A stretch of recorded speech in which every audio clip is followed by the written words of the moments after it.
بسم اللہ الرحمن الرحیم۔ پیارے دوستو، آج میں آپ لوگوں کے ساتھ ایک ایسا واقعہ شیئر کرنا چاہتی ہوں کہ لوگ اپنی زندگی کو چھوڑ کر موت کی طرف دوڑنے لگے، لیکن آخر کیوں؟ لوگوں کے قدم موت کی طرف کیوں بڑھ رہے تھے؟ لوگ اپنی ہی زندگی کے دشمن کیوں بن گئے؟ لوگوں کے ساتھ ایسا کیا ہوا جس نے انہیں موت کی طرف بڑھنے پر مجبور کر دیا؟ آخر وہ اپنی زندگی سے کیوں جان چھڑانا چاہتے تھے؟ اس گاؤں میں وہ ہوا جس نے سب کو ہلا کر رکھ دیا، کوئی بھی گمان نہیں کر سکتا تھا۔ تاریخ بھی اس واقعے کو یاد کر کے لرز جاتی ہے۔ وہ گاؤں جس میں دولت کے نشے میں ڈوبا ہوا ایک ایسا گاؤں تھا، ایسے لوگ تھے، انہیں کوئی احساس نہیں تھا، کوئی غریب ہوتا یا کوئی بے سہارا، ہر کوئی اپنی موج میں مگن تھا۔ لیکن ایک دن ایسا آیا جس نے اس گاؤں کا تختہ پلٹ دیا۔ اس گاؤں کی بربادی کی وجہ اس رئیس کی بیٹی تھی جس کو اپنی دولت اور خوبصورتی پر گھمنڈ تھا، لیکن وہ نہیں جانتی تھی کہ اس کی چھوٹی سی غلطی پورے گاؤں کا رخ بدل دے گی۔ لیکن اس لڑکی نے تباہی مچانے سے پہلے وہاں کے رہنے والے ایک پراسرار بزرگ کے ساتھ وہ حرکت کی جو شرم کے مارے ساری زندگی کوئی بھی نہ کرتا کہ وہ ایک نیک بزرگ جسے ہر کوئی نیک سمجھتا تھا، اس نے سب کی عقل پر پردہ ڈال دیا اور اس لڑکی کے ساتھ وہ کیا جس نے لوگوں کی بنائی ہوئی ساکھ عزت چھین لی۔ بزرگ کی وہ حرکت دیکھ کر ہر طرف بے چینی چھا گئی۔ یہ واقعہ کبھی کسی نے نہیں سنا ہوگا اور نہ ہی دیکھا ہوگا۔ آج ہم آپ کو ایک ایسے واقعے کی طرف لے جا رہے ہیں جو سن کر تاریخ بھی رو پڑی کہ ایک طرف اس لڑکی کی خوبصورتی اور دوسری طرف وہاں کے رہنے والے امیر لوگ جن کے مہنگے مہنگے گھر تھے، ان کے پاس دولت کے انبار لگے تھے، مسلمان لیکن شاید ان کا ایمان صرف دولت ہی تھی۔ وہاں کچھ ایسے بھی تھے جو اللہ کی یاد سے جڑے رہتے، لیکن کچھ امیر ایسے بھی تھے جو صرف اپنی دولت کو ہی ترجیح دیتے۔ ان کے دل کے اندر غریبوں کی کوئی عزت نہ تھی، وہ غریبوں اور بے سہارا لوگوں کو حقیر سمجھتے تھے۔ لیکن اسی قوم میں ایک ایسا بزرگ رہتا تھا جو پراسرار شخصیت کا مالک تھا۔ لوگ اس سے دور رہتے اور ہر کوئی اسے چھوت سمجھتا تھا، کوئی بھی اس کے پاس نہیں جاتا تھا، جو ہر کسی کو اس کی شخصیت ہی ایسی تھی کہ جو ہر کسی کو اس سے بات کرنے سے روکتی تھی۔ وہ دیکھنے میں تو کافی نیک تھے اور اللہ کی عبادت میں مشغول رہتے تھے، نماز بھی 5 وقت کی پڑھا کرتے، روزے بھی رکھا کرتے تھے کہ وہ نیک تو تھے، لیکن ان کی حالت سے لگتا نہیں تھا کہ یہ کہیں سے نیک تھے۔ دراصل وہ بیچارے غریب تھے، لوگ ان سے ڈرتے نہیں تھے، اتنا ان کے پاس رہنے والی چیزوں سے ڈرتے تھے۔ لوگ ان سے اتنا زیادہ قریب جو نہیں جاتے تھے، وہ ان کے پاس چیزوں سے بھی ڈرتے تھے اور انہی کے ساتھ ان سے دور رہا کرتے تھے۔ ان کا کسی انسان کے ساتھ کوئی گہرا تعلق نہ تھا، وہ خود کو تنہائی میں رکھتے اور اللہ کی عبادت کرتے رہتے۔ جب عبادت سے فارغ ہوتے تو اپنی چیزوں کے ساتھ مشغول رہتے جو ان کو زیادہ عزیز تھیں۔ لوگ اس پر حیران تھے کہ وہ چیزیں سب سے تو ڈرتی ہیں لیکن بزرگ کے قریب تھیں۔ بزرگ کے پاس بہت سارے کالے جادو تھے۔ وہ بزرگ ان کالے جادوؤں سے کوئی نہ کوئی کام کرتے تھے اور ان کے پاس کافی سارے پرندے بھی تھے، جس وجہ سے وہ پرندے ان کے پاس تھے۔ وہ پرندوں کو دانہ ڈالا کرتے تھے اور پرندے بھی ان سے مانوس ہو چکے تھے، وہ ہر وقت ان کے پاس رہتے۔ ایسے ہی دیکھتے دیکھتے پورے گاؤں کے بہت سارے پرندے ان کے پاس منڈلاتے رہتے۔ بزرگ کی جھوپڑی کو ایک طرح کا کافی بڑا جھوپڑی جانوروں کا گھر کہا جانے لگا، پرندوں کا۔ ان کے گھر کے قریب ایک کالا جنگل تھا جو بہت ہی خوفناک تھا۔ آج تک گاؤں کا کوئی شخص اس جنگل میں نہیں گیا تھا۔ یہ وہ پرندے تھے جو اس جنگل میں رہتے تھے اور گاؤں میں صرف اس بزرگ کے پاس ہی آتے تھے۔ گاؤں والے اسی وجہ سے ان پرندوں سے ڈرا کرتے تھے۔ گاؤں کے کچھ لوگ نیک تھے، جو امیر تو تھے لیکن نیک بھی تھے۔ اللہ نے ان کو بہت بڑا دل دیا ہوا تھا۔ ان کو بزرگ اور ان کے پرندوں سے کوئی ڈر اور خطرہ نہیں تھا، کیونکہ وہ اپنی زندگی جی رہے تھے اور انہوں نے کبھی کسی قوم والے کو نقصان بھی نہیں پہنچایا تھا۔ بس جو اپنی دولت ہی کو سب کچھ سمجھتے تھے اور دوسروں کو حقیر سمجھتے تھے، وہ اس بوڑھے بزرگ کو غلط نظر سے دیکھتے تھے اور ان کے پرندوں سے بھی نفرت کرتے تھے۔ وہ امیر لوگ جو بزرگ سے محبت کرتے تھے، ہر روز صبح اور شام ان کو کھانا دیا کرتے تھے۔ بزرگ کے اندر دنیا کی لالچ نہیں تھی، ان کو اپنے پیٹ کی پرواہ بھی نہیں تھی۔ وہ اس دنیا کی حقیقت کو جان چکے تھے، اس لیے جو ان کو کھانا دیتا وہ آدھا پرندوں کو ڈال دیتے اور آدھا خود کھا لیتے تھے۔ کبھی کبھی تو وہ خود روزہ رکھ لیتے اور سارا کھانا پرندوں کو ڈال دیتے تھے، جس وجہ سے پرندوں کی محبت بھی اور بڑھتی جا رہی تھی۔ جو کوئی بھی اس بزرگ کے پاس سے گزرتا تو ڈر جاتا، کیونکہ پرندوں کی اتنی زیادہ تعداد تھی جیسا کہ پورے جنگل کے پرندے بزرگ کے پاس آ کر رک گئے ہوں۔ برکت والے قدم کچھ لوگ ایسے تھے کہ وہ انہیں کے قدموں کو برکت والے قدم کہہ کر کے پکارا کرتے تھے کہ ہمارے اس گاؤں میں ہمارے لیے خوش قسمتی کا باعث بنتے ہیں کہ آپ کبھی کبھار ہی تو نظر آتے ہیں۔ لوگ بہت خوش تھے۔ وہاں پر کچھ عورتیں آئی، کہنے لگی، ارے تم لوگ کتنے عجیب ہو اور تمہیں پورا پتہ بھی نہیں چل رہا کہ تم کر کیا رہے ہو، اس بزرگ کی اتنی خاطرداری کس لیے کر رہے ہو، یہ تو بہت ہی بیوقوف اور پراسرار قسم کا انسان ہے، اس سے دور رہو تو ہی اچھا ہے، پتہ نہیں اس کے پاس کیا کیا چیزیں ہیں اور کون کون سے عجیب عجیب پرندے ہیں۔ جنگل کی ساری بلائیں بزرگ کی خدمت کرنا اپنا اجر سمجھتے تھے، یہ وہ نیک ہستیاں ہیں، یہ عبادت کرتی ہیں اور ہمارے لیے دعا بھی کرتے ہیں۔ جب عورتوں نے یہ بات سنی تو کہنے لگی، ایسی باتیں کرتے ہو، ہمیں تو کہیں سے نہیں لگتا کہ یہ اللہ کی عبادت کرتے ہوں گے، پرندوں کے ساتھ ہی پوری زندگی گزارنا چاہتے ہیں آپ لوگ۔ ان کے پاس کتنے کالے بے رنگ قسم کے پرندے رہتے ہیں، وہ اسی کالے جنگل سے آتے ہیں جہاں کوئی نہیں جاتا، ہمیں تو ویسے بھی ان کو دیکھ کر ڈر لگتا ہے، پتہ نہیں کیا انسان ہے یا کوئی بلا۔ اور وہ ایسی ایسی عورتیں باتیں بول رہی تھی کہ لوگوں کو جو ان سے محبت کرتے تھے ان کے پاس آیا کرتے تھے، انہیں غصہ آ گیا۔ لوگ کہنے لگے، آپ کی مہربانی ہوگی کہ یہاں سے چلی جائیں ورنہ ہم سے برا کوئی نہیں ہوگا۔ اس دوران بزرگ خاموشی سے ان عورتوں کی طرف دیکھ رہے تھے اور انہیں اندر سے بہت دکھ ہو رہا تھا۔ یہاں اس گاؤں کے کچھ لوگ تو آپ ان سے محبت کرتے ہیں، ان کی خدمت کو اپنی خوش قسمتی سمجھتے ہیں، مگر کچھ لوگ انہیں پرسرار بوڑھا بزرگ سمجھتے ہیں۔ بزرگ کہنے لگے، میں جانتا ہوں۔ یہ سب اپنے گھر کی طرف چلے گئے۔ لوگوں نے لاکھ منتیں کی لیکن بزرگ نے ان کی بات نہ مانی اور پھر وہ کہنے لگے، میں یہاں سے واپس جاتا ہوں۔ وہ واپس اپنی جھونپڑی میں آ گئے اور رونے لگے، ان کی آنکھوں سے آنسو جاری ہو گئے اور آسمان کی طرف دیکھنے لگے۔ اسی دوران پرندوں کا غول ان کے گھر کی طرف آ رہا تھا، پرندے ان کے پاس آ کر بیٹھ گئے۔ پرندے ان کا یہ دکھ سمجھ گئے تھے کہ یقیناً بزرگ کو کسی نے تکلیف پہنچائی ہے۔ وہ زور زور سے آوازیں لگانے لگے اور شور مچانے لگے۔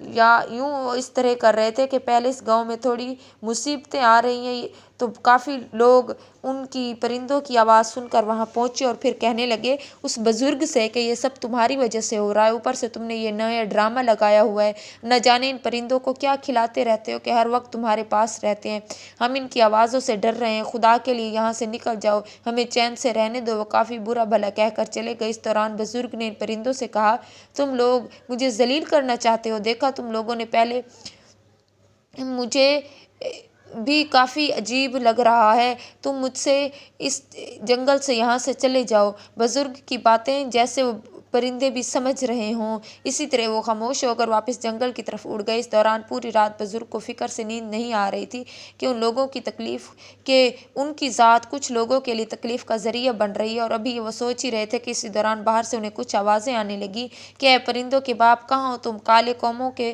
باپ، جلدی باہر نکلو۔ بزرگ نے جب یہ باتیں سنی تو فوراً اٹھے اور باہر کی طرف گئے۔ دیکھتے ہیں کہ وہاں ایک خوبصورت لڑکی کھڑی تھی اور اس کے پاس کچھ نوکرانیاں کھڑی تھیں۔ وہ لڑکی وہاں کے سردار کی بیٹی تھی جو اس کام میں سب سے ماہر تھا، اس گاؤں میں سب سے بڑی شخصیت تھا۔ وہ لڑکی کہنے لگی، ہماری بات کان کھول کر سن لو، تمہاری وجہ سے میری نیندیں اڑ چکی ہیں، تم انسان ہو، تمہاری قسمت بے رنگ ہے، تم ایک منحوس پراسرار انسان ہو، ہمیں تمہاری منحوسیت اس گاؤں پر نہیں چاہیے، خاص طور پر مجھ پر۔ تمہارے پرندوں نے ہمارے گاؤں کا سکون برباد کر دیا، ہر وقت چلاتے رہتے ہیں، ویسے بھی ہمیں ان پرندوں کو دیکھ کر خوف آتا ہے۔ بزرگ کہنے لگے، بیٹی میرے پرندے ذرا بھی خوفناک نہیں ہیں، یہ عام کوے اور چڑیائیں ہیں، تم لوگ ان سے کیوں ڈرتے ہو؟ یہ تو گاؤں میں بھی رہتے ہیں۔ لڑکی کہنے لگی، ہاں یہ گاؤں میں رہتے ہیں لیکن ہم ان سے نہیں، تم سے ڈرتے ہیں، تم ایک عجیب انسان ہو، تم یہاں سے چلے کیوں نہیں جاتے؟ اپنے جنگل کے اندر دفع ہو جاؤ، تم ہی ہو اس جنگل کے قابل جنگلی پرندوں کو تم نے یہاں انسانوں کی جگہ رکھا ہوا ہے، جب تمہارا یہاں کوئی ہمدرد ہی نہیں ہے تو یہاں تم رہتے کیوں ہو؟ میں تمہیں یہاں سے نکالنے آئی ہوں، یہاں سے نکل جاؤ، میں تمہاری صورت بھی نہیں دیکھنا چاہتی، میں نہیں چاہتی کہ تم جیسی منحوسیت اس گاؤں میں رہے، اگر ہم تمہیں یہاں سے ذلیل کر کے نکالیں، اس سے بہتر ہے کہ تم ابھی یہاں سے چلے جاؤ، کیونکہ اس پورے گاؤں میں میرے ابا کی حکومت ہے، سب سے زیادہ دولت ہمارے پاس ہے۔ بزرگ کہنے لگے، میں نے تم لوگوں کا کیا بگاڑا ہے؟ میں نے کبھی تم لوگوں کے پاس مانگنے کچھ نہیں آیا، میرے پرندے تو تمہیں بھی کچھ نہیں کہتے، یہ تو اللہ کی مخلوق ہے، ان سے تمہیں کوئی مسئلہ نہیں ہونا چاہیے۔ وہ لڑکی کہنے لگی، نہیں مانو گے ایسے تم، رکو صبر کرو، پھر میں تمہیں دیکھتی ہوں کہ تم کیسے نہیں جاتے۔ یہ کہہ کر وہ اپنے ساتھیوں کے ہمراہ اپنے گھر چلی جاتی ہے، لیکن وہ بزرگ بہت اداس ہو گئے تھے۔ وہ اسی دوران آسمان کی طرف نظر اٹھا کر رونے لگتے ہیں اور دعا مانگتے ہیں، اے میرے اللہ، میں نے ان لوگوں کا کیا بگاڑا ہے؟ نہ جانے یہ مجھے کتنا غلط سمجھتے ہیں، میرے رب، مجھے ان کی کوئی پرواہ نہیں، بس تو میرے دل سے واقف ہے، میری نیت تیرے سامنے ہے، مجھے کسی سے کوئی غرض نہیں، یہ پرندے بس میں تو انہیں دانہ ڈالتا ہوں تو یہ میرے پاس آتے رہتے ہیں۔ پوری زندگی میں نے یہی کام کیا ہے۔ اب پوری رات بزرگ کی جاگتے ہوئے گزر گئی، وہ عبادت میں مشغول رہے۔ صبح ہوتے ہی رئیس کے کچھ آدمی آتے ہیں جو بزرگ کی جھوپڑی کو چاروں طرف بڑا سا جال لگاتے ہیں۔ بزرگ اسی دوران باہر نکلتے ہیں اور کہتے ہیں، تم لوگ یہ کیا کر رہے ہو؟ میرے گھر کے آس پاس جال کیوں لگا رہے ہو؟ تو وہ کہنے لگے، تمہارے ان پرندوں کا علاج کرنے آئے ہیں، آج کے بعد کبھی یہ اس گاؤں میں نہیں آئیں گے۔ پرندے تو بزرگ کہنے لگے، میرے ساتھ جو کرنا ہے وہ کرو، لیکن میرے پرندوں کو بیچاروں کو انہیں تو کچھ نہ کہو۔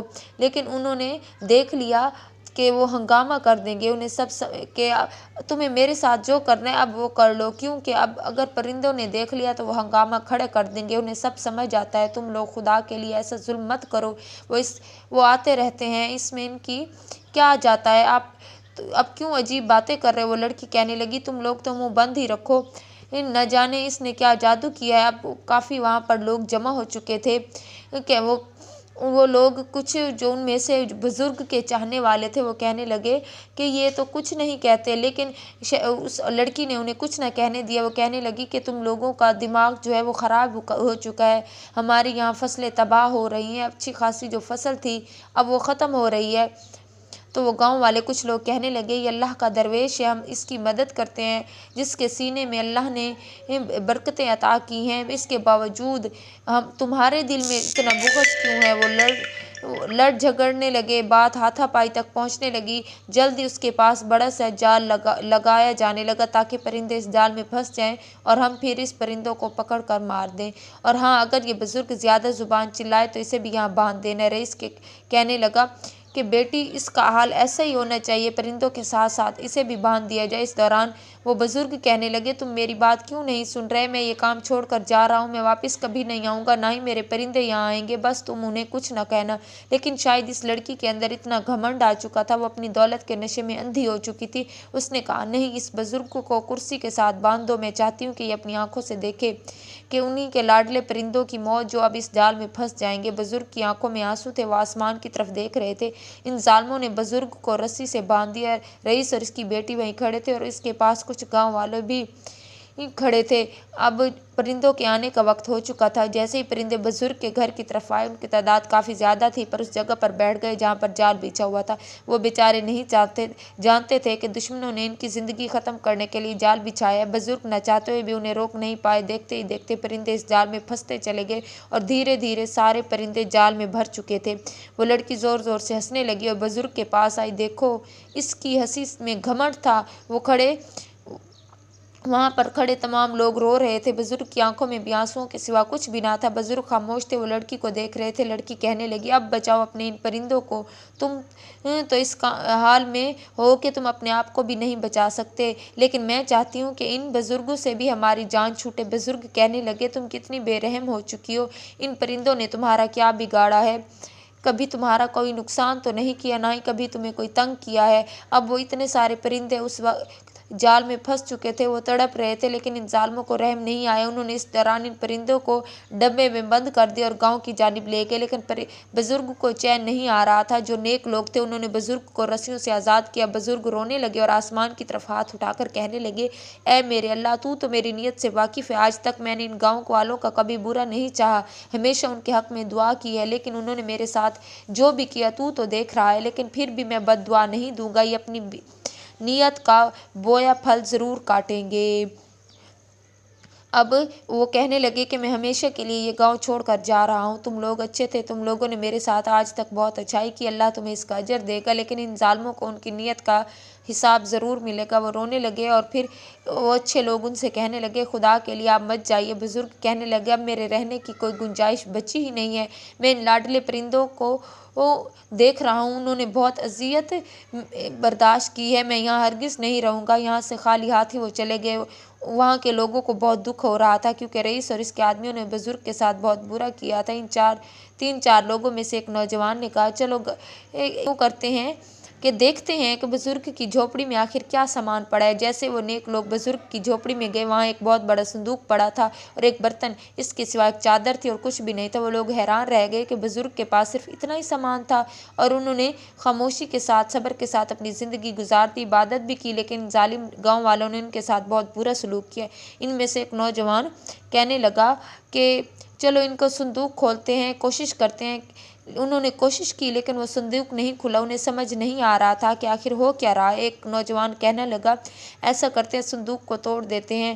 دوسرا جوان فوراً بول پڑا، ہرگز ایسا نہیں کریں گے، یہ تم کہہ رہے ہو، نہ جانے اس میں کیا چیز ہے، بزرگ کی امانت ہے، ہمیں انہیں سونپنی چاہیے۔ انہیں کیا پتہ تھا کہ صبح کا سورج ایک بہت بڑے بھیانک خوف کے ساتھ طلوع ہوگا اور وہ پورا گاؤں کو بدل دے گا۔ جہاں لوگ ہنسی خوشی نیا زندگی کی طرف بڑھنے والے تھے کہ گاؤں میں انہیں ہنگامہ سنائی دیا۔ وہ سب ڈر گئے، انہیں پتہ چل چکا تھا کہ یقیناً کچھ برا ہونے والا ہے، کیونکہ کام کرنے والوں نے بزرگ کے ساتھ ظلم کی انتہا کر دی تھی۔ لیکن جب کچھ اور دور آگے بڑھے تو دیکھا کہ رئیس کی بیٹی اپنے سپاہیوں کے ساتھ آ رہی ہے۔ تو ان نیک لوگوں نے اس رئیس کی بیٹی سے کہا کہ اب تم یہاں کیا کرنے آ رہی ہو؟ تو وہ کہنے لگی کہ ہم اس جھوپڑی کو آگ لگانے آئے ہیں، ہم اس بزرگ کی کوئی بھی نشانی اس گاؤں میں نہیں رہنے دیں گے تاکہ کوئی نحوست نہ پھیلے۔ اسی دوران وہ شخص آگے بڑھا اور پھر یعنی ان نیک لوگوں میں سے آگے بڑھا اور پھر کہنے لگا، تم لوگ سچ میں بہت بھٹک چکے ہو، پہلے بھی ان کے ساتھ بہت برا کیا ہے، نہ جانے اللہ کی پکڑ کتنی سخت ہے۔ تم لوگ تو دولت کے نشے میں اتنے اندھے ہو گئے ہو کہ کسی فقیر درویش کو نقصان پہنچانے سے بھی باز نہیں آتے۔ اس کے پاس ایسی کوئی چیز نہیں تھی، ان کے پاس صرف یہ صندوق تھا، ایک پانی کا برتن اور ایک چادر تھی، اس کے سوا ان کے پاس کچھ بھی نہیں تھا۔ یہ تو ایک سادہ زندگی گزار رہے تھے، نہ جانے تم رئیس لوگوں کو کیا ہو گیا۔ وہ لڑکی کہنے لگی، نہیں نہیں، تم کیا جانو، یہ واقعی نحوست تھی۔ وہ کہنے لگے لوگ، ارے یہ تو اچھے انسان تھے، یہ ہمارے حق میں دعا کرتے تھے، ہم نے خود خفیہ طریقوں سے انہیں سنا تھا، جب یہ عبادت کرتے تھے تو ہمارے کام کے لیے دعا کرتے تھے۔ تم لوگ نہیں جانتے ہمارے گاؤں میں پہلے کتنی قحط سالی ہوا کرتی تھی، فصلیں اتنی اچھی نہیں ہوتی تھی، لیکن ان کی دعا کی بدولت ہمارے کام کو چار چاند لگ گئے۔ تم لوگ کیوں نہیں سمجھ رہے، تمہارے پاس دولت کیا ہے، تم تو اندھے ہو چکے ہو۔ ان پرندوں کا کیا کیا تم لوگوں نے؟ ارے وہ پرندے، ہم نے انہیں قید کر دیا ہے، چلو سپاہیوں یہ جھوپڑی جلا ڈالو۔ اس دوران انہوں نے بزرگ کی وہ جھوپڑی بھی جلا دی۔